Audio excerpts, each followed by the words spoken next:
Hello everyone, আসসালামু আলাইকুম। কেমন আছেন সবাই? আশা করি সবাই ভালো আছেন। আজ আমার মিনি কিচেনে রান্না করব ভুনা খিচুড়ি গরুর মাংস দিয়ে। আর এই ভুনা খিচুড়িটা অনেক পছন্দ আমার। কার কার পছন্দ অবশ্যই কমেন্ট করে জানাবেন। প্রথমে তেল দিয়ে দেব, তারপরে এখানে হলো পেঁয়াজ দিয়ে দেব এবং গরম মশলা দিয়ে দেব।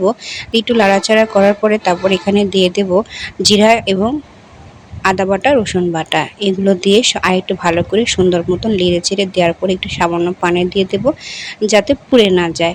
তারপর এখানে একে একে সব মশলা দিয়ে দেব, মরিচের গুঁড়ো, হলুদের গুঁড়ো, লবণ এবং ধনিয়ার গুঁড়ো দিয়ে দেওয়ার পরে তারপর আরেকটু সুন্দর মতন কষিয়ে নেব। কষানো হয়ে যাওয়ার পরে তারপর এখানে দিয়ে দেব আগে গরু মাংসটা। আর গরু মাংসটা দিয়ে ভালো মতন কষিয়ে দেওয়ার পরে, আচ্ছা আপনাদের এখানে কার কার বাড়িতে কীরকম কারেন্ট যাচ্ছে, কার কার এলাকায় একটু কমেন্ট করে জানাবেন তো।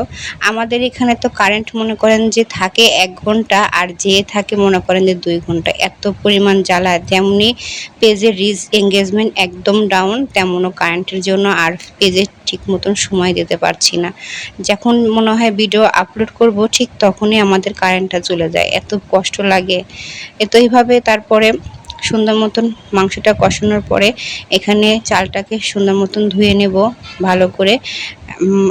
ভালো করে ধুয়ে দেওয়ার পরে মাংসটা যখন বলক উঠে যাবে, যখন সুন্দর মতন কষিয়ে পানি দেওয়ার পরে বলক উঠে যাবে, যখন ঝোলটা একটু টেনে টেনে যাবে, সেই সময় আমি ধুয়ে রাখা চালটাকে দিয়ে দেব। চালটা ধুয়ে দেওয়ার পরে চাল এবং একসাথে কষিয়ে নিলে পরে কিন্তু বেশ মজাই লাগে খেতে।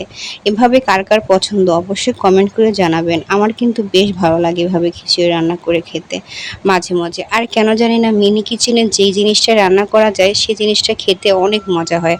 যাই হোক, দেখেন আমার চালটাও কিন্তু সুন্দর মতন বলক উঠে গেছে এবং সুন্দর মতন পানিটাও শুকিয়ে গেছে। এতে এখন অল্প আছে মিডিয়াম লোতে দিয়ে সুন্দর মতন করে কষিয়ে নিয়ে আস্তে আস্তে হতে থাকুক। দেখেন আমার খিচুড়িটা বেশ কড়াই হয়ে গেছে। এভাবে আমার খিচুড়িটাকে এখন সুন্দর মতন প্লেটে নামিয়ে রাখবো এবং আমার ভিডিও যদি আপনাদের কাছে ভালো লাগে তাহলে অবশ্যই লাইক, কমেন্ট, শেয়ার দিয়ে পাশে থাকবেন। সবাইকে ধন্যবাদ। আসসালামু আলাইকুম।